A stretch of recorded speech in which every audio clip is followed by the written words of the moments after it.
Hola, ¿qué tal? Buenas tardes. Mi nombre es Ana Saavedra. Bienvenidos a esta tercera mesa. Le doy la palabra a mi compañera Gilda, que está aquí, nos va a hacer favor de conducir este programa. Hola a todos, buenas tardes, bienvenidos a una mesa más de diálogo aquí en Aquel Literario. Les agradecemos mucho su presencia, su atención y como siempre pues estamos muy contentas y felices de comenzar esta mesa de lámpara sexy a guerrera de acción. Vamos a hacer un viaje a través de varios personajes, de muchas obras literarias en donde vamos a analizar cómo algunas veces las mujeres fueron tratadas solamente como lámpara sexy. Ahorita vamos a ver qué es. Ustedes van a decir, bueno, ¿qué pasa? ¿Qué es? ¿Qué sucede? Ahorita lo vamos a ver, lo van a desglosar perfectamente mis compañeras, que son excelentes escritoras y oradoras, y ahorita lo van a poder checar. Y bueno, yo quiero presentar a las escritoras que van a participar en esta mesa. Está Leslie Costello, que es una escritora peruana. Mercy Mata, bueno, Mercedes, nosotros le decimos Mercy, Mercedes Mata, que es profesora y escritora también de Querétaro, México, bueno, de San Juan del Río. Alejandra Santos, de una gran escritora también, de Colima, México. Isabel Pañi, escritora de Cuenca y Tor, y María Lozanos de Guanajuato, México. Y bueno, si gustan también prender su cámara ya mis queridas escritoras, participantes de esta mesa. Y bueno, vamos a dar inicio con Ana Saavedra, que ya va a empezar a comentarnos al respecto. Hola, muchas gracias, Gilda. Y bueno, buenas tardes a todos los que se están conectando. Bienvenidos a esta mesa de diálogo que habla justamente de esto, del papel de la mujer en la literatura, que ha evolucionado a lo largo de los años y que le llamamos en esta mesa de lámpara sexy a guerrera de acción. Y quiero detenerme un poquito y hablarles sobre el porqué de este título precisamente. Existe un test que principalmente se usa en cine, pero que se puede adaptar pues a todas las historias. Este test se llama así, de lámpara sexy.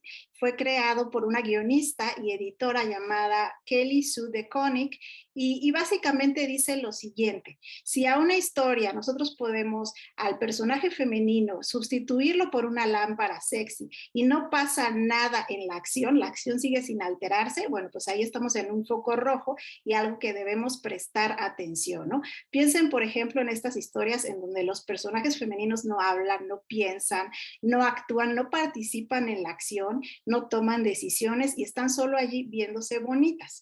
Claro que muchos me podrán decir, no, pero es que está ahí, pero da una información muy importante al protagonista. Sin esa información no avanzaba la trama, o sea, sí está haciendo algo. Bueno, pues para estos casos se le hizo una pequeño agregado al test y entonces lo llaman test de lámpara sexy con post-it, porque igual le podemos pegar un post-it ahí con esa información y pasa exactamente lo mismo. Seguimos teniendo un personaje vacío. Y lo que sucede es que en estos últimos años se ha tenido ya una conciencia más clara del papel que debe jugar la mujer como un personaje literario, ¿no? Y como este test, existen ya muchísimos que son todos muy interesantes y muy reveladores. Son métodos para evaluar la representación femenina en las historias. Y me gustaría hablarles de unos cuantos más, porque a veces nosotros, a pesar de estar y escribir, no tenemos como tan a la mano esta información. El test más conocido se llama test Bechler y este nombre es gracias a la creadora, que es Alison Bechler. Ella lo introdujo en 1985 para un cómic, pero es igual una historia que se puede adaptar a todos los géneros literarios, cine, cómics, teatro, literatura, en fin. Y ese dice básicamente algo muy sencillo. Para pasar este test se deben de cubrir tres sencillos principios. El primero es que debe haber, por lo menos en la historia, dos mujeres. Pero ojo, esas dos mujeres deben de interactuar entre sí. Y estas mujeres deben tener un nombre propio, porque es muy común que no lo tengan, ni siquiera, ¿no? Que ni siquiera tengan un nombre propio. Y además, el último punto, el tercer punto es que cuando hablen entre sí, no lo hagan de un nombre, que hablen de cualquier otra cosa, menos de un nombre. Por ejemplo, un libro que no pasa este test, el test Bachelor, es Desayuno de Tiffany's, de Truman Capote. Y una saga de libros que sí lo pasaría, bueno, son los Juegos del Hambre, ¿no? En esta mesa de diálogo, en la primera parte vamos a hablar justamente de estos libros que tratan a la mujer como lámpara sexy, para en la segunda hablar sobre su contraparte, lo que aquí para efecto de nuestra mesa le pusimos guerrera de acción. Otro ejemplo muy claro de lámpara sexy lo podemos encontrar en el Quijote y su Dulcinea, que en sí Dulcinea es una invención de Don Quijote, bueno, ni siquiera es un personaje, ¿no? Es la idealización que tiene él de la mujer, no aparece ni siquiera como tal en la historia, o sea, si vemos los textos que les acabo de mencionar, bueno, pues ahí está claramente ejemplificado. Y esto me lleva a hablarles de otros test que también son importantes porque igual nos hablan del tratamiento que se le da a los personajes femeninos en la historia. Por ejemplo, otro que se llama el test de Pitufina. Sí, Pitufina, la de los pitufos. Y ese dice básicamente que está una mujer rodeada de un grupo de hombres, en donde esta mujer es una mujer irreal, aspiracional, tal cual como el caso de Dulcinea, ¿no? Que incluso en algún momento Don Quijote en la trama señala o dedica todas sus acciones y sus empresas pues a esta mujer ideal que tiene como inspiración, ¿no? Y esto me lleva a mencionarles dos últimos test, uno que se titula el test de la damisela en peligro, y este nos habla básicamente de la mujer como la víctima perfecta. Y hablando de víctimas perfectas, les menciono el último test, que es creo para mí el que más ruido me hizo cuando lo escuché. Este se titula, desde el nombre, ¿no? Se llama La mujer en el refrigerador, o en el frigorífico, o en la hielera. Y este básicamente habla de las tantas veces en las que inicia una trama con una mujer violada, violentada, torturada, que incluso, o sea, ya aparece en la escena, ya está muerta, pues ya ni siquiera hace nada. Y él lo único que hace es hacer que la acción se precipite y que comience la historia, ¿no? Entonces, bueno, con todas estas cosas en mente, vamos a dar paso a esta primera parte de nuestra mesa de diálogo y le doy la palabra a mi querida Leslie Costello. Adelante, Leslie. Gracias, Anita. Buenas tardes, Gilda, Mercy, Alejandra, Isabel, María y a todas las personas que nos acompañan el día de hoy. Agradecerles una vez más por estos encuentros que son tan ricos, porque vamos a conversar, como bien dijo Anita y Gilda, sobre el tema de la mujer, ¿no? Visto desde diversos puntos de vista y sobre todo desarrollando en este caso que nos toca empezar la primera parte sobre la lámpara sexy que viene a ser la mujer, ¿no? Y yo quiero iniciar esta conversación precisamente hablando de este tipo, ¿no? Este tipo de mujer que, si bien es cierto, viene dentro de la literatura, bueno, en el libro que voy a hablar, viene a ser como esa mujer idealizada, esa mujer que incluso va a romper también estereotipos. ¿Por qué? Yo voy a hablar acerca de Rosario Tijeras, que es la obra colombiana del autor Jorge Franco, donde él va a romper con estas ideas, ¿no? Sobre todo con el personaje de Sicario, porque Rosario Tijeras va a ser un personaje que va a romper con esa tradición, porque antes se tomaba mucho el tema del sicario, pero basado en el personaje masculino. Pero en esta novela vamos a ver que el sicario va a estar bajo la figura femenina. Entonces, definitivamente acá el personaje principal, que es Rosario, es una lámpara sexy. ¿Por qué? Porque va a ser ella, digamos, el tema central de la obra, el personaje principal, pero va a romper con todo este estereotipo, porque va a ser una mujer que va a estar dentro de lo que es el orden narcopatriarcal. ¿Y por qué narcopatriarcal? Porque dentro del ambiente del narcotráfico vamos a ver que ya hay jerarquías, ya todo está establecido. Sin embargo, Rosario Tijeras ingresa a este mundo, pero rompiendo esa tradición. ¿Y cómo la rompe? La rompe primero ella vive en un lugar que es bastante pobre, humilde, pero que a través del cuerpo, que ya viene desde esta manera ya visto como un objeto, visto como, como algo material, ¿no? Ella va a sacar provecho de ese aspecto físico que ella tiene y va a escalar y en una parte se va a ver esta dualidad de sumisión, porque ella va a ser como que, ¿no? Va a ejercer la prostitución, pero sumisa, pero luego se va a ver un cambio donde ella sabe que su apariencia es la que le está trayendo beneficios en lo económico, porque recordemos que ella viene de un ambiente social muy bajo y no tiene para satisfacer sus necesidades, ya sean económicas, de poder, y ella lo que hace es a través del cuerpo poder alcanzar todo esto. Entonces el autor, que ya desde que escribe está, digamos, este personaje de Rosario está siendo desarrollado bajo la mirada del autor, que es masculino. Y vemos ahí cómo esta mujer, o sea, cómo Rosario Tijeras va a ser lo que rompe este orden que es, ¿no?, el ambiente del narcos, y va a ser una mujer que se aleja de la sumisión porque empieza con el, ¿no?, sacando provecho de su cuerpo, pero luego va a querer escalar y llegar al punto de querer romper con con esa jerarquía y llegar a querer tener más poder y tener también más riquezas que los propios narcos varones, ¿no? Ahora, recordemos que ella es una sicaria y acá vemos cómo el autor juega con este tipo, ¿no? Emplea la belleza de Rosario y poniéndonos algo interesante, ¿no?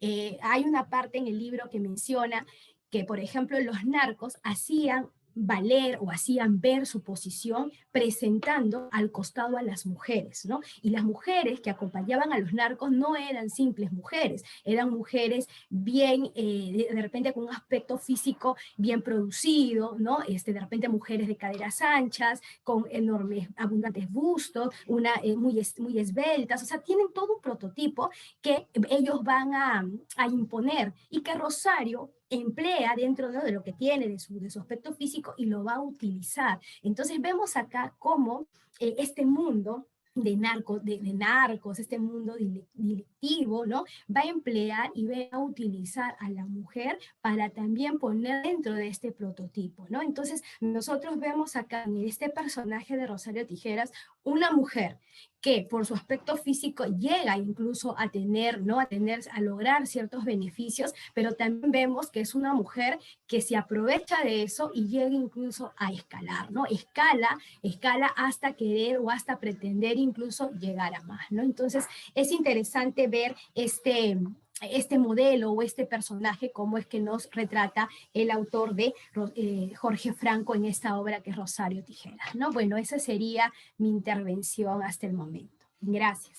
Gracias, Leslie. Elegiste una gran obra. La verdad es que sí, Rosario Tijeras es un muy buen ejemplo.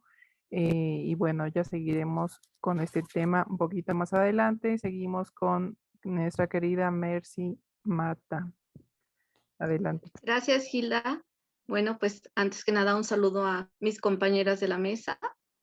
Y bueno, en lo que es este test de lámpara sexy, el análisis que yo desarrollé parte de la obra de las 120 jornadas de Sodoma, que es una novela escrita por Marqués de Sade durante su estancia en la prisión de la Bastilla en el año de 1785.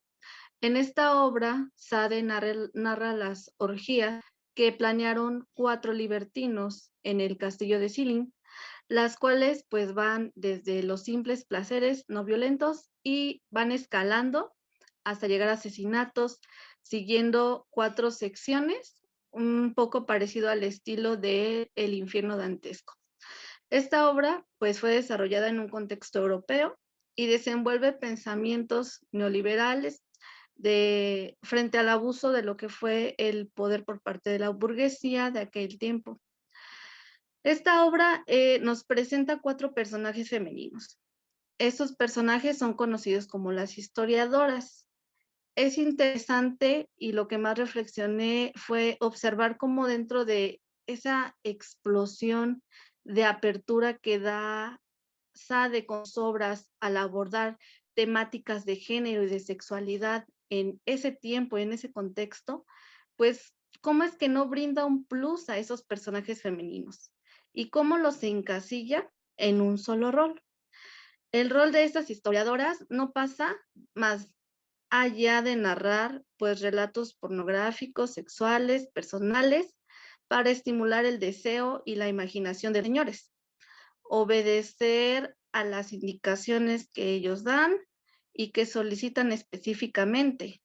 Ellas no tienen voz por ellas mismas, no pueden salirse de su guión, cada una a lo largo de un mes desarrollando una temática que va enfocada hacia un tipo de pasión y pues eso es lo que las hace convertirse pues en esta lámpara. No pueden dejar ese rol que viene muy marcado. Sade pues describe muy puntualmente a las historiadoras, incluso también describe puntualmente cada una de las depravaciones que se realizan en la obra, pero el papel femenino de estos personajes, de estas historiadoras, pues no sobresalen más allá de su función y pudiendo dar más, no solo como un objeto sexual. También es importante recalcar que Sade en su obra dota de un poder específico a los personajes masculinos, jerarquiza a las personas colocando un grupo mayor sobre otro y por ende, pues creando seres superiores e inferiores. Y en donde el de las historiadoras, pues queda por debajo, ¿no? De todos los demás personajes. En la obra, pues se nota una desigualdad muy marcada entre los roles que desempeñan las mujeres y estas historiadoras no se encuentran definidos dentro de ninguno de esos niveles, ni siquiera tienen una interacción más allá y su papel pues pudiera ser fácilmente reemplazado. Si en nuestros tiempos fuera, pues quizá no como una lámpara, sino por una grabadora o un simple reproductor de audio.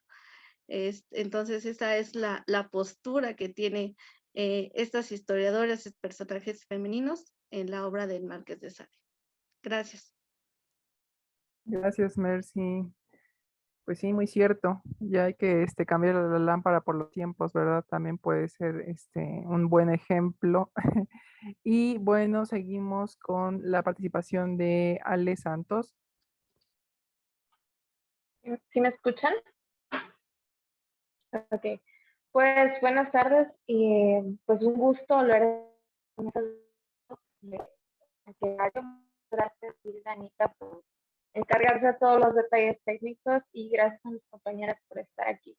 Bueno, pues abordando el tema de Lámpara Sexy, yo quiero hablar de Drácula, de Bram Stoker. Fue una obra que se escribió en 1892 y pues esta obra ciertamente trae personajes femeninos importantes, pero con restricciones. ¿Por qué? Porque sabemos que esta obra pues narra el conde Drácula, que fue inspirado en Vlad Tepes, que es un personaje pues real, pero estas mujeres que aparecen, que son Mina y Lucy, ciertamente sí juegan un papel, pero bajo condiciones del escritor o de las figuras masculinas. Un ejemplo es que estas mujeres, cuando empieza la historia, están hablando de que el sueño más grande de una mujer es casarse. Y pues cada una da su punto de vista y se la pasan hablando de toda la obra, de los hombres y de lo que sienten por los hombres y de lo que los hombres representan. Y pues están ahí para detonar la acción, ¿no? Porque la obra, pues la narran, todos los personajes hablan del conde Drácula. Él nunca habla de sí mismo, pero todos están enfocados en un personaje masculino y están ahí para detonar la acción. Que yo lo veo desde un punto, pues, como moraleja de aquel tiempo, de cómo debía de comportarse una mujer, porque nos ponen de ejemplo a Lucy y también nos ponen de ejemplo a Mina. Y Mina es abnegada, Mina es correcta, y la pintan como la mujer perfecta, ¿no? Y es la que se limita, la que detiene sus deseos carnales, y Lucy es totalmente lo contrario. Lucy sí tiene tres pretendientes y deliberadamente habla de pues que no está atada a ninguna. pero se pinta como que tuviera un personaje pues trabajado y que te deja un mensaje, pero realmente lo que pasa es que te deja una moraleja de que Lucy, siendo la abnegada, pues después de todo el drama que pasa con Drácula, pues es feliz. Pero Lucy, como fue la mujer que se dejó llevar por sus deseos, la utilizan también, donde hay un capítulo donde el Drácula pues tiene relaciones con ella y es de una forma brutal, y pues ella termina muriendo, la convierten, termina muriendo y la entierran con su vestido de novia. Como es una forma de decir que la mujer que era sumisa, la mujer que pues al final se casaba y tenía un final feliz, pero esta mujer que era todo lo contrario, pues su final era nunca casarse y la muerte, ¿no? Y para mí es una lámpara sexy porque a pesar de que están ahí, de que detonan la acción, solamente vienen a traernos una moraleja o a darnos una lección de moral a las mujeres de aquella época. Y pues Bram Stoker lo usó a lo mejor no intencionalmente, pero sí para hablar de cómo una mujer debía comportarse en esa época. Entonces, a pesar de que son personajes excelentes, a pesar de que tienen su personalidad, a pesar de que son buenísimos, pues no terminan siendo más que una simple moraleja para las mujeres de lo que pasa si te portas bien o si haces las cosas mal. Y pues toda esta acción y todo este rollo de personaje, pues no trasciende. Y para mí, por eso, pues las mujeres de Drácula, además de las vampiresas que solamente tuvieron un papel sexual, pues terminan siendo pues lámparas sexy en esta obra. Y esa sería mi participación. Muchas gracias. Excelente, Ale. Gracias a ti. Sí, es muy cierto, ¿verdad? A veces toman estos personajes como para dar lecciones o para dar una instrucción. Y sí, como bien dices, tal vez no era la intención del autor, pero como seguía los lineamientos de la época, pues no sé, tal vez lo hacía con conciencia o sin conciencia, no lo sabemos. Pero bueno, seguimos con nuestra siguiente escritora. En este caso, vamos con Isabel. Adelante. Hola, Ani, Gilda y a todas mis compañeras. Gracias por el espacio de expresión. Y bueno, creo que mi análisis es un poquito más general, pero estoy segura que va a brindar algún aporte al tema. El que se inicia al respecto con eso, autores que son muy relevantes, la verdad, y yo sé que tienen que ver mucho con el tema. Dice, el lenguaje del poder encarnado en los medios masivos de comunicación es el lenguaje de la repetición. El poder puede funcionar reiterando hasta el hartazgo aquello que desea imponer. No es una persona planificando el mundo, somos nosotros que repetimos fórmulas y a fuerza de reiterar automatizamos el discurso. ¿De qué otra forma hubiésemos logrado que niños que viven en esas cuadradas, los departamentos, dibujaran casitas con techos a dos aguas? ¿Por qué perviven las princesas y no las mujeres luchadoras? ¿Por qué los príncipes y no los desolinadores? El discurso no lo pensamos, lo automatizamos. Se nos mete en la cabeza a fuerza de repetición, de la misma manera que consumimos sin racionalidad alguna. Es una cita textual de Christina Blake y Sergio Frugoni del año 2016. También al respecto, sobre el género popular maravilloso, las princesas, en el caso de la Cenicienta, su transformación de niña pobre a princesa pierde sentido si no la asociamos al sufrimiento de los campesinos de la Edad Media, que buscan una forma de soñar para dejar de ser pobres durante un tiempo de horror y maltrato sufrido a manos de la nobleza. Una mirada crítica pondría en funcionamiento el pensamiento político de la significación, pues este tipo de relato oral constituye un desahogo para sus destinatarios. En la época que se creó la escuela, sin embargo, serían usados para domesticar a los niños, pero censurando la maldad de los poderosos. Es una cita de Mirta Fernández del año 2014. Al respecto de estos discursos y todas estas tramas que la industria ha tomado sin escrúpulos y a su antojo y lo que le convenía de estas obras, yo creo que la mayoría de personas hemos visto, hemos crecido con la Cenicienta y con estos cuentos, y cómo desde niños, niñas fuimos teniendo estos idearios, se fueron construyendo estos arquetipos, ¿no? Y, y también, eh, y en realidad no estoy en contra de la fantasía que uno puede generar, sino de que se necesitaría, como bien lo cita Mirta Fernández, un análisis mucho más crítico de eso, porque se nos han venido estos arquetipos a los que menciono, como el del príncipe azul, en este caso el de la Cenicienta, una joven guapa, esbelta, pasiva, que está dedicada a las labores de casa, que está esperando por el príncipe para ser salada, y también en estas películas se muestra mucho el matrimonio como ese ideal de completa felicidad o el final feliz. Y al respecto creo que si usamos otras miradas a las diferentes lecturas que tenemos, lecturas ya sean literarias, audiovisuales o lo que se puede venir, podríamos hacer algunas modificaciones también y dar y dar libertad, perdón, a nuestra imaginación, dejarla suelta así, pero también teniendo los pies en la tierra, viviendo nuestra realidad.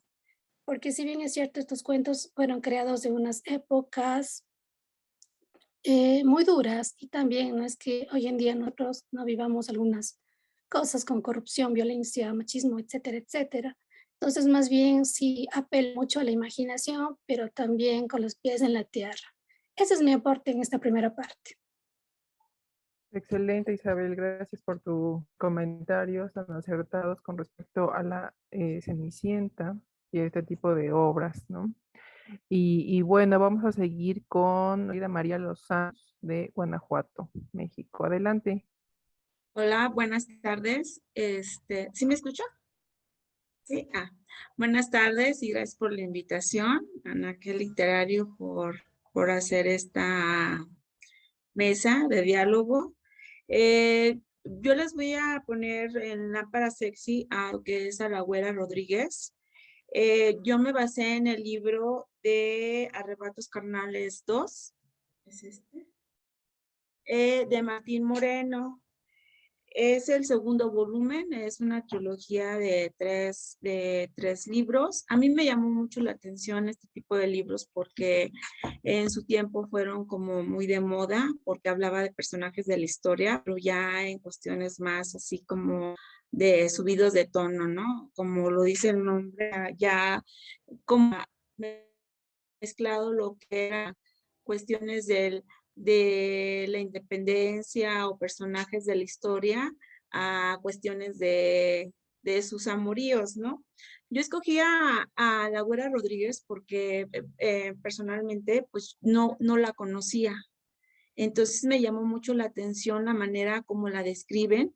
En este libro son 5 relatos que habla sobre la Güera Rodríguez, que es el que abre este libro, Diego Rivera, Isabel Montezuma, José Ortiz de Domínguez, Josefa Ortiz de Domínguez y Lázaro Cárdenas. Me llamaron todos los demás, los conocí, a ella no. Y bueno, les voy a hablar sobre ella, que es un personaje, pero de este libro, pero también me llamó más la atención que es un personaje que sí existió y que está oculto en nuestra historia, ¿no? La abuela Rodríguez, su nombre fue María Ignacia Rodríguez de Velasco Osorio, y bueno, ella nació en el año de 1778 en la Ciudad de México, y lo que hace es que hace en el personaje como una mujer hermosa. En el libro te lo describe como que ella está hablando sobre su vida y la describe como una persona imponente, de una belleza extrema, apetecible, con poder económico, político. Hace una descripción de ella como una mujer caprichosa y al momento de hacer una manipulación constante ante la historia de cómo, cuándo y el por qué sus actos, hablar de sus múltiples amantes. Ella es muy conocida, bueno, te va describiendo en el libro, que en su relato, la manera como se envolvía o cómo jugaba por ser tan bella desde muy pequeña. Fue con una familia que no tuvo hermanos, entonces ella era de su cual la educó como un hombre. Era una mujer muy educada, aristócrata, estuvo en el virreinato. Entonces, siempre tuvo la posibilidad de codearse con personas muy sabias, porque allí iban las personas más estudiadas. Entonces, no nada más era eso, sino que no la llamaban por su nombre, por la manera como tenía el cabello rubio, pues la pusieron como la güera, y era muy conocida lo que era ahí con el virrey. La encontraron, la encontraron con un chico militar que realmente pues ni la pretendía, o sea, ella iba de chaperona y la casan, a ella la casan, y pues dijo, bueno, pues no podía decirle que no al virrey, la casaron, pero en el transcurso, ahí en lo que va diciendo el relato, ella va describiendo los múltiples amantes que tuvo durante que fue casada. Y en ese tiempo llegó Simón Bolívar y pues o dicen que fue amante también de Simón Bolívar, y ahí fue donde le sembró a ella los deseos de libertad. Y ella empezó a ver pues que ella, a pesar de que era aristócrata, pues no podía tener más porque era ambiciosa también. Entonces, pues el esposo se dio cuenta de que tenía amantes, la golpeaba, pero ella pues realmente pues seguía en eso, ¿no? Y llegó un momento que le disparó, y ahí, como era muy inteligente, ella lo tomó como lo demandó por cuestión de intención pues de que la iba a asesinar, ¿no? Hubo un juicio y de hecho fue de las primeras divorciadas aquí en lo que fue en México, pero no se concretó porque murió el esposo. Para esto también ella siempre pues fuera muy codiciada, y era como heredó, o sea, para esos tiempos ya no era divorciada, era pues ya era viuda. Entonces, en vez de pasar de ser rechazada, fue codiciada y con herencia, aparte del dinero que ella tenía. Y bueno, me llama mucho la atención de que ella supo manejar su belleza, y todos decían es que es bella, pero realmente era más inteligente que la belleza que ella tenía. Aparte de los amantes que tuvo, siempre sacó provecho de eso, pero siempre fue con la intención de llevar a un bien común, porque era una zona que ayudaba a los pobres, y conoció más adelante a Miguel Hidalgo, y bueno, empezó a dar dinero, fuera de las personas que daba dinero para la independencia. Pues la Inquisición se da cuenta y la llevan a juicio, y cuando ya la llevan a juicio, como ella sabía todos los secretos de todos los de la Santa Inquisición, pues la tuvieron que dejar libre, porque ella tenía más fundamentos o más amigos. Ni siquiera fue que a ella la torturaran. La dejan libre, se vuelve a casar, con la persona que se vuelve a casar, vuelve otra vez a quedar viuda, y con ese dinero vuelve a ayudar al pueblo, constantemente va dando al pueblo a la libertad y todo, pero para males de ella conoce a Agustín Iturbide, y esa ahí es su perdición. Pero no podía ser ella emperatriz porque ya estaba casado Iturbide, pero era muy bien conocido que fue la que impulsó a Iturbide para llegar al lugar donde llegó. Y ella hizo todo lo posible para que llegara a Iturbide, y era la primer consejera de él. Después fue traicionada, él fue exiliado, y lo que fue la güera Rodríguez volvió a casarse, y pues lamentablemente en el último capítulo, bueno, en la última parte de sus relatos, habla de que ella quedó en silla de ruedas, pero llegó a ver a un México libre a través de su ventana, que vivía en la Ciudad de México a la edad de los 72 años. Y su último recuerdo, así cierra el relato de este libro, dice: hasta el último suspiro, recordar la primera vez que estuve con su amado Agustín Iturbide, recorriendo las calles de la Ciudad de México hasta llegar a los bosques de los castillos de Chapultepec, donde me tomó sin piedad, arrancándome las bragas.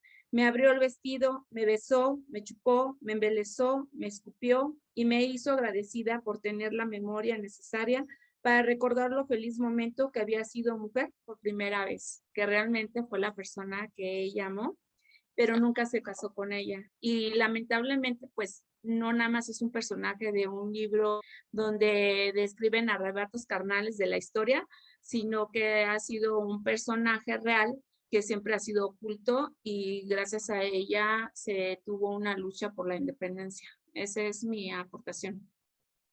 Gracias, querida María. Muy interesante lo que nos mencionas al respecto de la Güera Rodríguez. Algunos, bueno, sí sabemos quién es, pero tanto a detalle, pues sí había cosas que en mi caso desconocía, pero está maravilloso lo que nos cuentas. Y pues bueno, finalizamos la primera ronda sobre los personajes que investigaron nuestras escritoras. Y bueno, como una conclusión rápida, solamente quisiera decir que de lo que han comentado, retomo que sí, que estos personajes tenían como cierto potencial, ¿no? Podrían haber sacado mucho más de ellos, sin embargo, se tomó en cuenta solamente algunos aspectos que tomé de lo que ustedes comentaban, que es belleza, sus dotes sexuales, su capacidad para llegar al matrimonio, la sumisión que tenían algunas, la capacidad de seducción que tenían, ¿no? O sea, como que esta feminidad retomada como un poder que la mujer utilizaba en esos personajes, ¿no? Entonces, tenían como más potencial, como ya lo dije, sin embargo, se quedó un poco corto tal vez, ¿no? En este caso. Y bueno, sí, los autores no era su intención, sin embargo, querían seguir lineamientos de la época y eso me hace pensar un poquito ahora en lo que también se nos, pues no prohíbe, pero como que se nos censura un poco, ¿no? De hablar, porque hay temas ya hoy en día que tampoco se pueden tocar mucho por aquello de lastimar sensibilidades. No sé si también los autores se sintieron igual y dijeron, no, yo tengo que seguir con los vientos porque si no, no voy a vender nada, no sé, no podría ser, tratando de justificarles, ¿no? En alguna manera, quizá porque algunos son excelentes escritores, sin embargo, pues sí, nos quedaron a deber un poquito en estos personajes.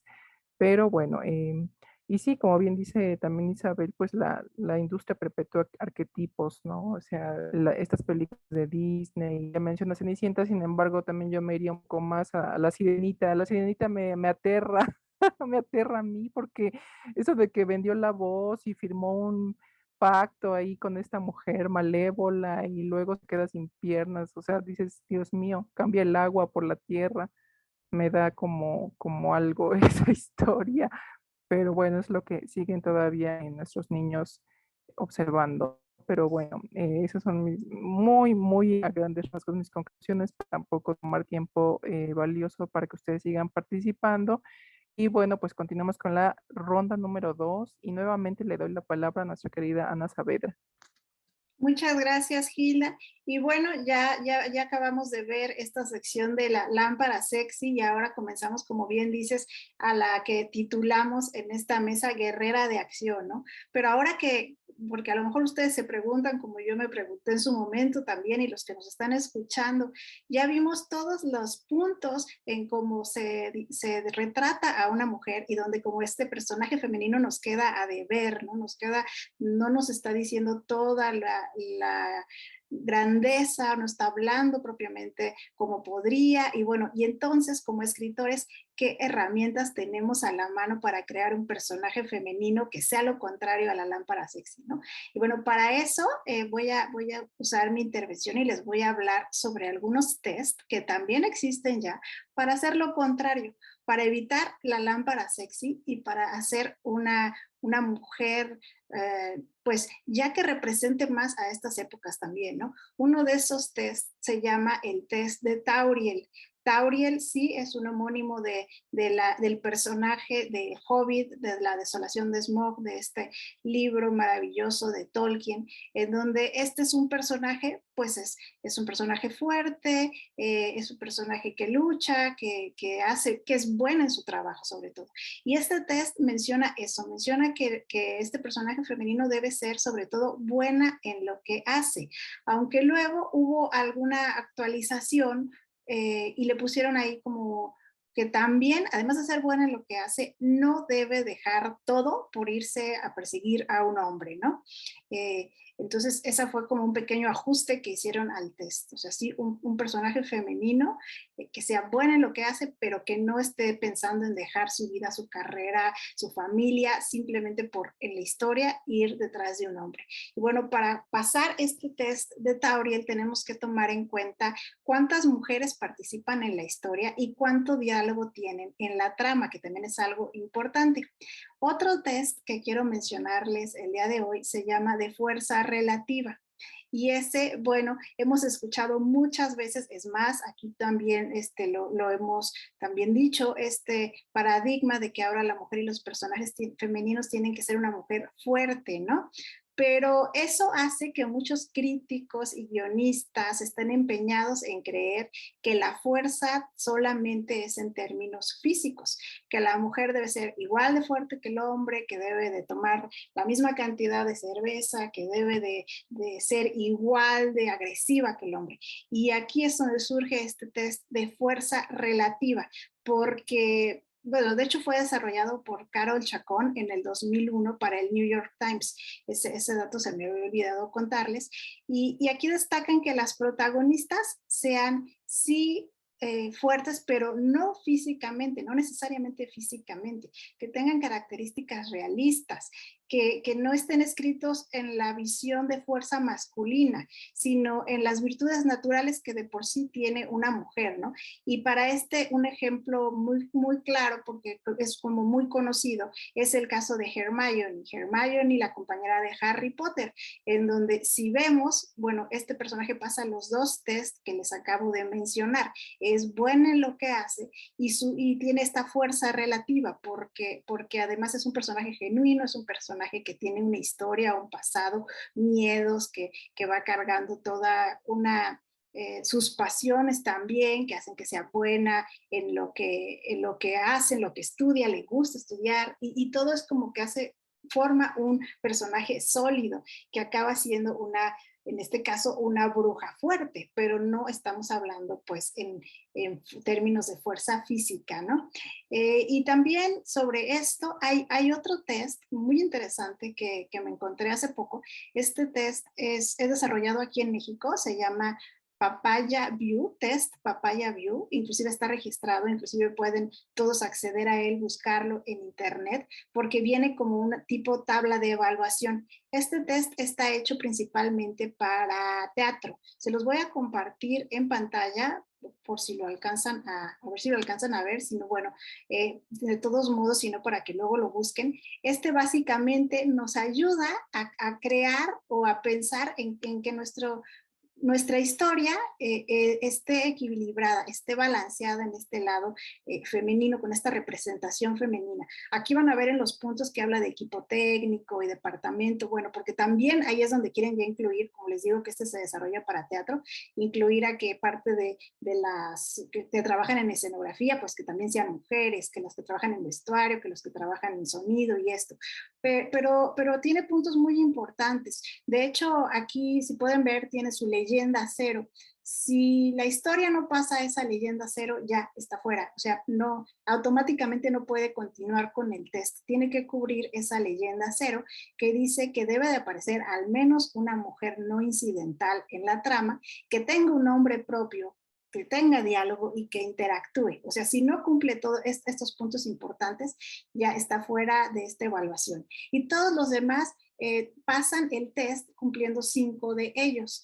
Es una herramienta de evaluación, como ahí lo dice, no sé, útil para la gente que escribe, más para la que escribe dramaturgia en este caso específico, pero también para los que estamos ahora dándonos cuenta, porque sí, bien es cierto, como dice Gilles, existe ahorita estas ganas y viene todo como esta revisión, revisar toda la historia, ¿no? Revisar el arte, revisar la música, revisar y revisar.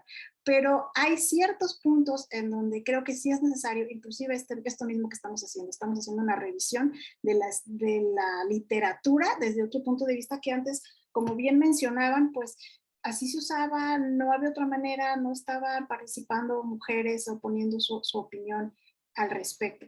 Y bueno, estos son tan solo algunas de los métodos de evaluación de los que nos podemos guiar. Hay muchos más, pero creo que siempre son importantes para que ahora que ya no queremos crear esta lámpara sexy, bueno, y ahora cómo vamos a saber que estamos abonando al otro lado de la balanza, ¿no? Y estamos creando unos personajes femeninos pues ya más de acuerdo y que representen más nuestra realidad y nuestra época y las necesidades que tenemos ahora que transmitir en la literatura.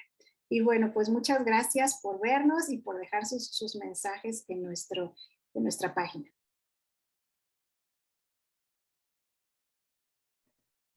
Excelente, pues seguimos entonces con nuestra siguiente escritora, que es Leslie Costello. Adelante. Gracias, Gilda. Sí, como bien mencionaba Anita, como que hay una transición, ¿no? Dentro de los personajes, ¿no? Dentro también del desarrollo de la literatura, ¿no? Y vamos a observar que siempre, a lo largo de la historia de la literatura, vamos a observar el desarrollo de personajes. Por ejemplo, en la Edad Media, la mujer siempre como un ángel, o la mujer vista como ese medio de salvación, ¿no? Por ejemplo, Dante Alighieri la pintaba así a Beatriz en la Divina Comedia. Pero da un giro totalmente a partir de las épocas actuales. Por ejemplo, yo puedo hablar de una mujer que es totalmente distinta, de que ya no es la mujer guerrera, perdón, ya no es la mujer, me gana la emoción, ya no es la mujer que va a ser la mediadora, la mujer ángel, la sumisa, tampoco va a ser la mujer como la que hablamos hace un instante, que era la lámpara sexy, que puede de repente a través de su físico acceder a ciertos beneficios, en fin, ¿no? Sino que más bien voy a hablar de la mujer guerrera, ¿no? De la mujer, por ejemplo, en esta obra, que es la que no sé si se puede ver bien, es La guerra no tiene rostro de mujer, que es una obra que precisamente va a retratar a la figura netamente guerrera de la mujer, pero la figura que no nos han contado, porque yo creo que antes de que ella ganase el premio Nobel, que fue en el 2015, nosotros teníamos la visión de una mujer que, si bien es cierto, en la Segunda Guerra Mundial sabíamos que la mujer era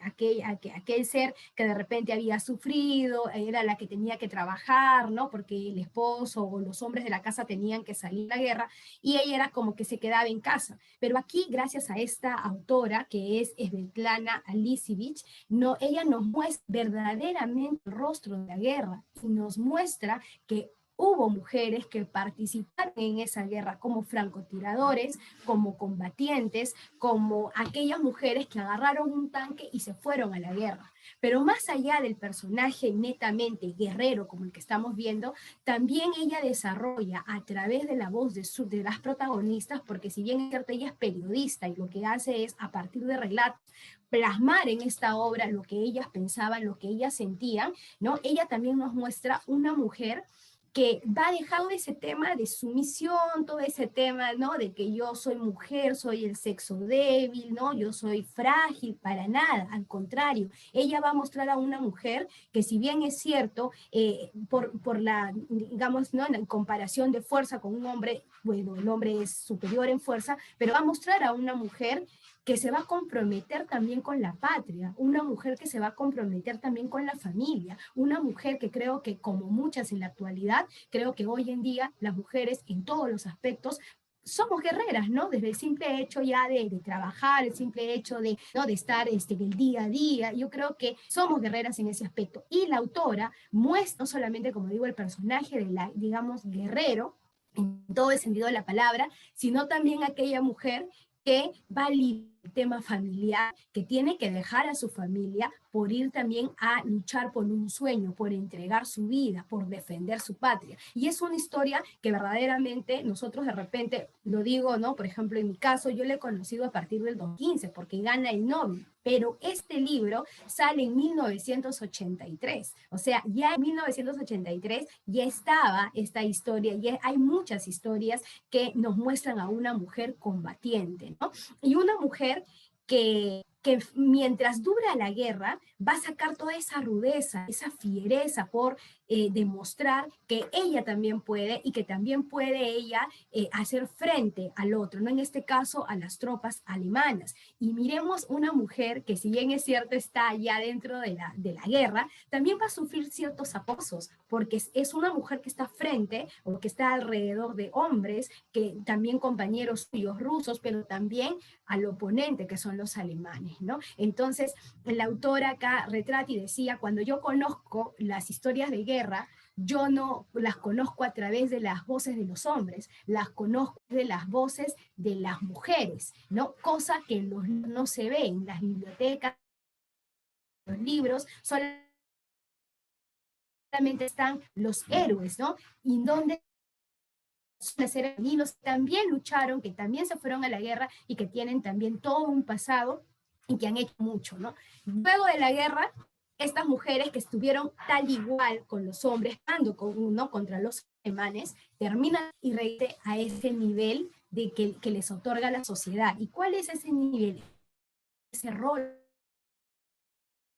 que les da la sociedad, ¿no? Es que tú eres hombre. Y como no me acuerdo quién de mis compañeras mencionó, muchas veces la sociedad es la que marca esas diferencias. Muchas veces es la sociedad la que nos pone ciertos límites solamente por de género.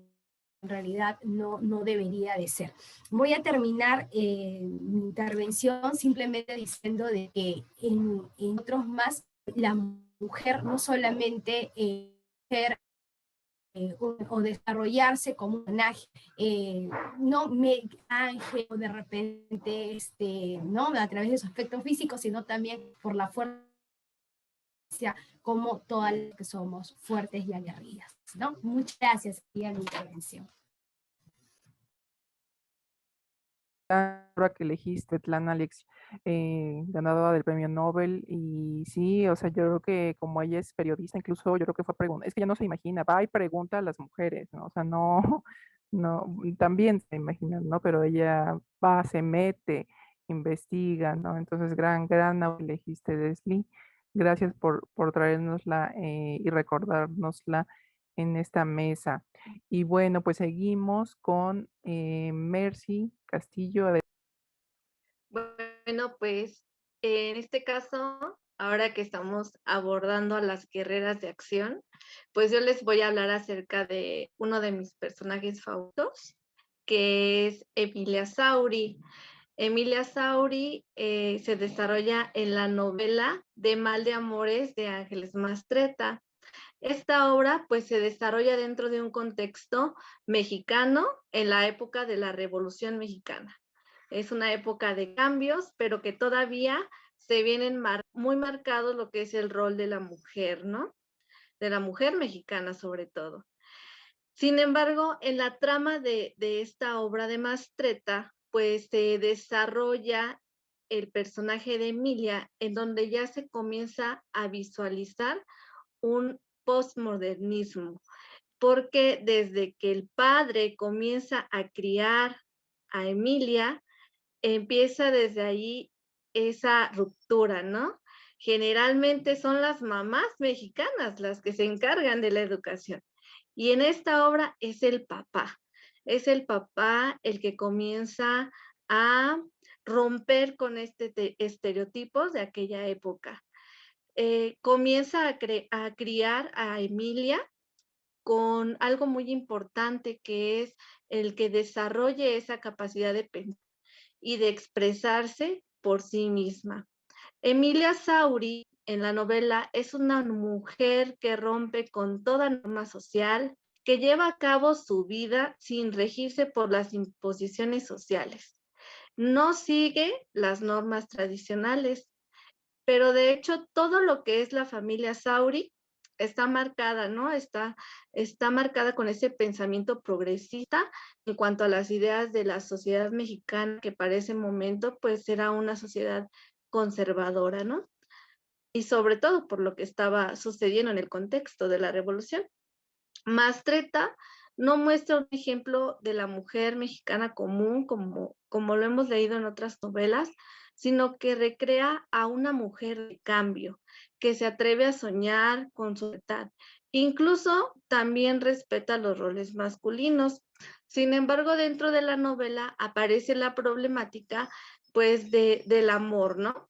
De este hombre que huye de la mujer ante el miedo de estar con una mujer independiente y más valorado socialmente que él. Y a mí lo que me encanta aquí es la respuesta de Emilia, porque ante la pérdida de este hombre, pues no es la típica mujer que se lanza a la amargura, sino que ella se mantiene tenaz, fuerte, paciente, espera. Es una mujer que se sabe digna y que sabe feliz, donde pues no necesita del hombre para sentirse valorada y para sentirse así. En esta novela, Emilia Sauri logra desarrollar una profesión.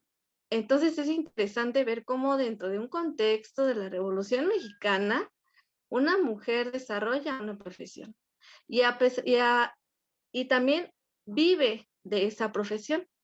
Consigue tener control sobre sí misma en sus relaciones amorosas, además disfruta también de su sexualidad y es algo que pues para aquellas épocas pues también estaba como muy vedado, ¿no?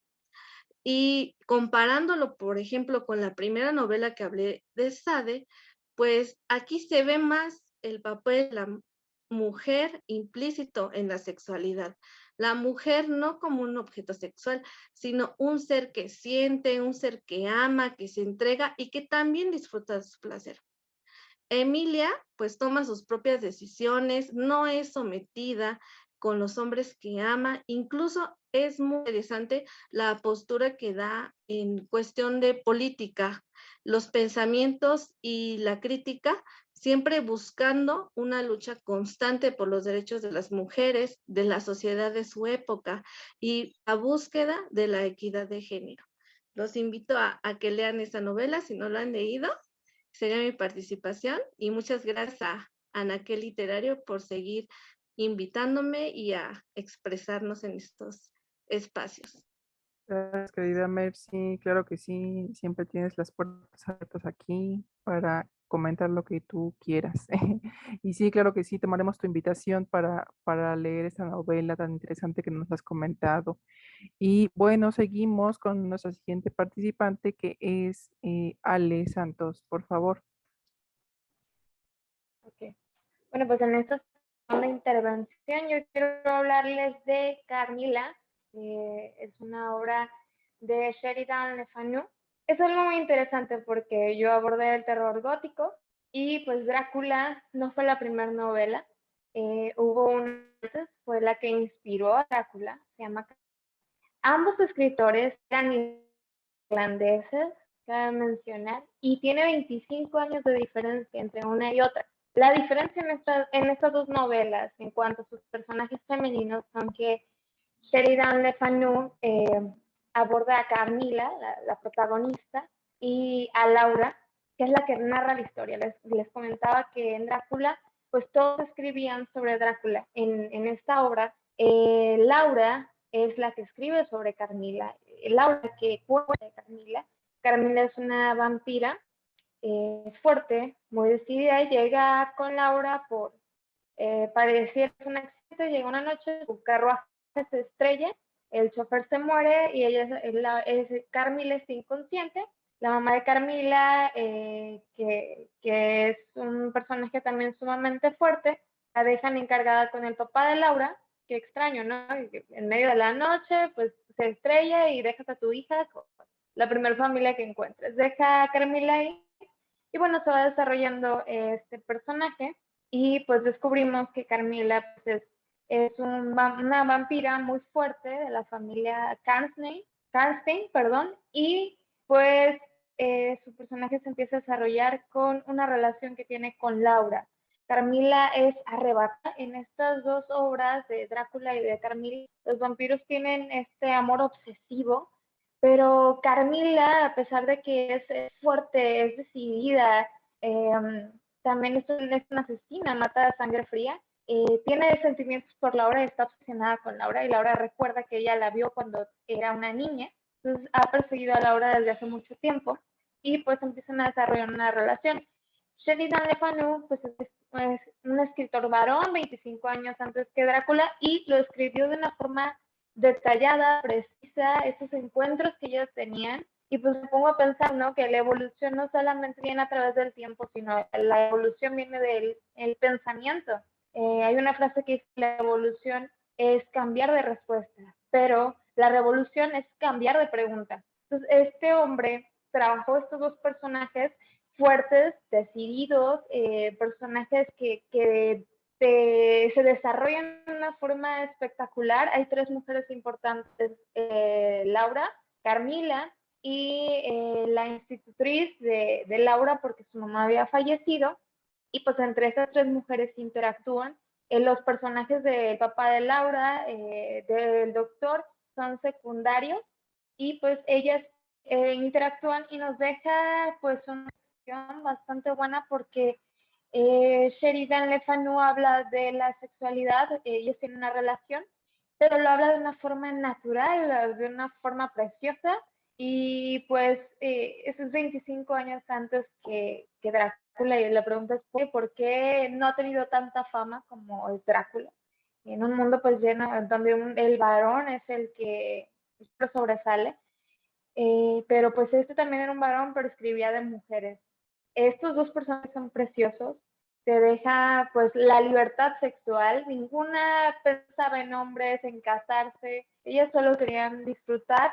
Y pues les dejo para concluir una frase de Carmila, que es preciosa para que vea de la diferencia entre las dos obras. Dice, es Carmila hablándole a Laura: si tu corazón está herido, el mío sangra con el tuyo. En medio de mi gran tristeza, vivo de tu exuberante vida, y tú morirás. Morirás dulcemente por la mía. Es algo inevitable. Así como yo me acerco a ti, tú a tu vez te acercarás a otros y aprenderás el éxtasis de la crueldad, que es una forma del amor. Y Laura tiene una cita donde dice: deseaba evitarla y al propio tiempo me dejaba dominar. Estas dos mujeres y estos dos personajes son magníficos, y los invito a que lo lean y que descubran que antes de Drácula hubo una mujer vampira, y es estupendo cómo se desarrollaron los personajes. Y esta es mi intervención. Excelente, Ale. La verdad es que me encantó que nos trajeras literatura gótica. La mesa está increíble, esa parte. Y sí, por supuesto que vamos a leer estas dos obras. Bueno, ya conocidas, ¿no? De Sheridan y Bram Stoker, ¿no? Entonces, gracias por traer nuestros personajes tan entrañables. Y bueno, pues seguimos con nuestra mesa. Ahora vamos con Isabel de Ecuador. Bueno, nos vamos a literatura infantil y juvenil, y no podía evitar no contarles un cuento, así es que les contaré un cuento. Es de Roald Dahl, Cuentos en versos para niños perversos, La Cenicienta. Sí, ya lo sabemos de memoria, diréis, y sin embargo de esta historia tenéis una versión falsificada, rosada, tonta, cursi, azucarada, que alguien con la mollera un poco rancia consideró mejor para la infancia. El lío se organiza en el momento en que las hermanastras de este cuento se marchan a palacio y la pequeña se queda en la bodega a partir leña. Allí entran los ratones, llora y grita, golpea la pared, se desgañita. Quiero salir de aquí, gritas brujas, osa arrancar el moño por granujas. Y así hasta que por fin asoma la hada, por el encierro, en su ahijada. ¿Qué puedo hacer por ti, Ceni querida? ¿Por qué gritas así? ¿Tan mala vida te dan esas lechuzas? Frita estoy porque ellas van al baile y yo no. La chica patalea furibunda. Pues yo también iré a esa fiesta inmunda. Quiero un traje de noche, un paje, un coche, zapatos de charol, sortija, broche, pendientes de coral. panties de seda y aromas de París para que pueda enamorar al príncipe enseguida con mi belleza fina y distinguida. Y dicho y hecho, al punto Cenicienta, en menos tiempo del que aquí se cuenta, se personó en el palacio en plena disco, dejando a sus rivales hechas cisco. Con Ceni bailó el príncipe a Rock Miles, tomándolo en sus brazos varoniles, y ella se lanzó con tal vigor que allí perdió su alteza su valor. Y mientras la miró, no fue posible que le dijera cosa inteligible. Al dar las 12, Ceni pensó, nena, como no corras, la hemos hecho buena. Y el príncipe gritó, no me abandones, mientras le agarraba los riñones. Y ella tirando y el hecho un pelmazo hasta que el traje se hizo 1000 pedazos. La pobre se escapó medio en camisa, pero perdió un zapato en la prisa. El príncipe embobado lo tomó y ante la corte entera declaró, la dueña del pie que entre en el zapato será mi dulce esposa o yo me mato. Después, como era un poco despistado, dejó en una bandeja el chanclo amado. Una hermanastra dijo, esta es la mía. Y en vista de que nadie veía, pescó el zapato, lo tiró al retrete y lo escamoteó en un periquete. En su lugar, disimuladamente dejó su zapatilla maloliente. En cuanto salió el sol, salió su alteza por la ciudad con toda ligereza, en busca de la dueña de la prenda. De casa en casa fue, de tienda en tienda, e hicieron cola muchas damiselas, sin resultado. Aquella vil chinela, incómoda, pestífera y chotuda, no le sentaba bien a dama alguna. Así hasta que fue el turno de la casa de Cenicienta. Pasa, Alteza, pasa, dijeron las perversas hermanastras. Y tras guiñar un ojo a la madrastra, se puso la de más cara de cerdo, su propia zapatilla en el pie izquierdo. El príncipe dio un grito horrorizado, pero ella gritó más. Ha entrado, seré tu dulce esposa. Un cuerno frito. Hasta has dado tu palabra, principito, precioso mío. Sí, rugió su Alteza. Ordeno que le corten la cabeza. Se la cortaron de un único tajo y el príncipe se dijo, buen trabajo. Así no está tan fea. De inmediato gritó la otra hermanastra, mi zapato, dejad que me lo pruebe. Prueba esto, bramó su Alteza, con muy mal gesto y echando mano de su real espada, la descocó. Cayó la cabeza en la moqueta y dio un par de botes y quedó quieta. En la cocina Cenicienta estaba quitándoles las vainas a unas habas, cuando escuchó los botes pam, pam, pam del coco de su hermana en el zaguán y preguntó, ¿tan pronto ya despierta? El príncipe dio un salto, otro melón, y a Ceni le dio un vuelco el corazón. Caray, pensó, qué bárbara es su belleza, con este yo me juego cabeza, pero si está completamente loco. Y cuando gritó el príncipe, ese coco, cortádselo ahora mismo. En la cocina brilló la vara de la hada madrina. Pídeme lo que quieras, Cenicienta, que tus deseos corran de mi cuenta. Hada madrina, suplicó la hijada, ya no quiero príncipes ni nada. Ya así cesa por un día. Ahora te pido quizá algo más difícil e infrecuente. Un compañero honrado y buena gente. ¿Podrías encontrar uno para mí? Yo quiero así. Y en menos del tiempo que aquí se cuenta, se descubrió de pronto Cenicienta, a salvo de su príncipe y casada con un señor que hacía mermelada. Y como ambos fueron felices, nos dieron con el tarro, Mises. Sobre esto quiero decir algo más y al respecto es sobre las citas que hacía un inicio de cómo matizamos los discursos, nuestros propios discursos. Y cito nuevamente a Mirta Fernández, quien dice, así como todo niño llevado a un estado poético es capaz de producir textos poéticos, todo niño llevado a un estado ético es capaz de producir pensamientos nuevos en lugar de reiterar frases hechas. Mirta Fernández, 2014. Muchas gracias. Gracias, Isabel. Nos encantó lo que nos leíste, está en forma de poesía, ¿no? Este cambio en cuanto a las narrativas. Pues sí, como con arquetipos, ¿no? Y bueno, ya finalizamos esta segunda ronda con María Lozano. Adelante. Bueno, pues yo les voy a hablar sobre, en cuestión de una mujer guerrera, les voy a hablar sobre este libro que se llama Chiquita, ¿no se alcanza a ver? Chiquita. Está escrito por Antonio Orlando Rodríguez y su nombre también es un personaje real. Se llama Espiridionia Senda, es cubana. Y bueno, yo escogí este personaje personal cuando escuché a Antonio Rodríguez en una plática porque había hecho este libro. Dice que él en Cuba, porque es un personaje cubano, al momento de saber su historia, le rondó en su mente una mujer de 26, creo que sí, de 26 pulgadas, porque midió solamente 66 centímetros, y que le rondó por 5 años, porque cada vez que iba a Cuba escuchaba una anécdota de ella, pero no era de que era la clásica mujer que decían es pequeña, sino era hablada por las anécdotas que contaban de ella, el carácter, lo sexy que era, la manera como manejaba el teatro, porque era una mujer de teatro. Entonces, él empezó a hacer una novela, es un libro de 550 páginas, y ahí habla sobre cómo viajó a Estados Unidos e hizo su sueño.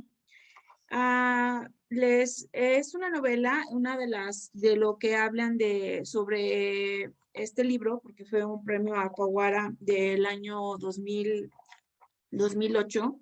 Es una metáfora de la Cuba donde se hace la historia adelantada de su época contemporánea y también en ese tiempo no estaba mucho el tema de la inclusión, que también me llamó eso la atención porque ahorita es que se está hablando mucho de eso, pero en el 2008 no era un tema que se defendiera. Es una novela que te lleva a través de un personaje real. Es una joven cubana de 26 pulgadas, alrededor de 66 centímetros, que llega a Nueva York a fines del siglo XIX con el deseo de triunfar como bailarina y cantante, por el tipo de teatro que en ese tiempo se manejaba. Esta biografía imagina un personaje real que recrea la libertad y aventuras y desventuras que la acompañan.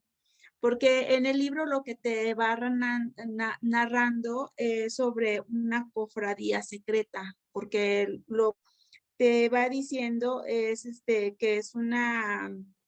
que se identifica como una mujer seductora y independiente, que llega a ser una celebridad mejor pagada en el teatro y en las ferias de su tiempo. También al final de este libro aparecen varias fotografías y también publicaciones que se hacían y era hacían filas para poderla verla, ¿no? No sé si ahí yo no sabía cómo tomarlo, si era como morbo o realmente era en ese tiempo mágico, ¿no? Para ellos. Pero la personaje de Chiquita es una protagonista de amores y temanes. No es una biografía, pero nada con hechos reales, con un reflejo literario. Te despierta varias emociones de una mujer compleja, porque también no nada más era todo que era bonita porque era chiquita, sino que tenía un carácter que era dominante, que era lo que ella quería hacer, sabía lo que entonces ahí les olvidaba su estatura, ¿no? En el siglo XIX, la magia y mitos que se fascinaban ante los liliputienses, tomando en cuenta el escritor Hechos de los años 30, una cofradía secreta, donde se podía convivir con ellas. Entonces, él explicaba que había una cofradía en Europa donde se podía ir el público, convivían con ellos y a cierta hora se podían salir. Entonces, sí era algo místico para esos tiempos, pero después la cofradía cerraba al público. La hermandad secreta y Chiquita siempre con el orgullo de origen. Nunca se hizo de menos, siempre era como orgullosa de sus orígenes. Esto con un premio Alfaguara del 2008 por ser una novela que en la parte ve una fotografía que va llegando. Esta fotografía se la tomó, por eso aquí les enseño porque en el interior está, pero está en blanco y negro. Esta fotografía se la tomó cuando ella llegó a Nueva York en el año de 1896. Ella decía ¿por qué no hacerlo? Nada tengo que perder y sin mucho que ganar. Poseía una voz afinada y bastante más potente de lo que tenía su talla, que hacía suponer. Chiquita que yo la conocí, tenía muchos carácter, era arrogante y estaba acostumbrada a mandar. Muy coqueta, siempre estaba tratando de seducir, de envolver a la gente con sus encantos. Famosa en todo Estados Unidos, donde se encontraba varias publicaciones en el año 1897 en Boston. Entonces sí era un personaje mágico que cuando yo leí la novela decía, pues no puede existir una persona tan pequeña, pero ya cuando vi las fotos y la semblanza que daba el escritor, entendí por qué le había rondado tantos años en su mente. Esa es mi participación. Gracias, María. Muy interesante esta novela que nos... Y bueno, pues le doy la palabra a Anita Saavedra para que nos dé una conclusión al respecto de esta segunda ronda. Adelante. Muchas gracias, Hilda. Bueno, pues creo que hemos dado un viaje a través de estas lecturas, de estas imágenes que dejan y que sobre todo siento yo despiertan la curiosidad de leer estos libros, de conocer a estas personajes femeninos, en unos casos literarios, ficción, y en otros casos, como también mencionaron, basados en personas reales, ¿no? Que también eso es muy importante porque bueno, ahí es donde vemos que siempre la realidad va a superar a la ficción y vamos a poder encontrar ejemplos muy valiosos, en este caso, de las mujeres y de esta manera en cómo realmente somos y no como muchas veces durante muchos siglos ya se ha manejado y se ha retratado a la mujer en la literatura, muchas veces como un personaje nada más secundario, ¿no? Esto me parece también muy, muy importante conocerlo, muy importante hacer reflexión sobre ello y leerlo, sobre todo hay que leerlo. Y nosotras como escritoras, como poetas, pues también tenerlo en mente para la creación de nuestros personajes. Qué nuevo, qué diferente, qué cosas vamos a romper ya con el pasado y vamos a contribuir a esta nueva narrativa que ya está surgiendo, que ya viene aquí creando presiones, como una ola que nos viene arrastrando y pues hay que subirnos a esta ola y seguir adelante. Yo les doy las gracias a todos los que estuvieron sintonizándonos, a los que vayan a vernos después en repetición, a mis compañeras por acompañarnos el día de hoy. Hilda, muchísimas gracias por la conducción de este evento. Y bueno, les recuerdo ya nada más que el domingo vamos a tener la segunda parte con otras compañeras que también vienen a hablar sobre otros ejemplos en la literatura, que hay muchísimos, nunca acabaríamos, pero bueno, aquí tratamos para ustedes de traerles ahora sí que de un abanico y tomar lo mejor, lo que podemos, lo que nos gusta también. Yo quiero también agradecer a todos estos países que se reunieron el día de hoy y seguirán el domingo a las 5 de la tarde, hora de México, hora central. Entonces, bueno, pues no se lo pierdan aquí por Anaquel Literario y en la repetición en el Centro Cultural Elena Garro y Educal, a quien damos las gracias por retransmitir este evento.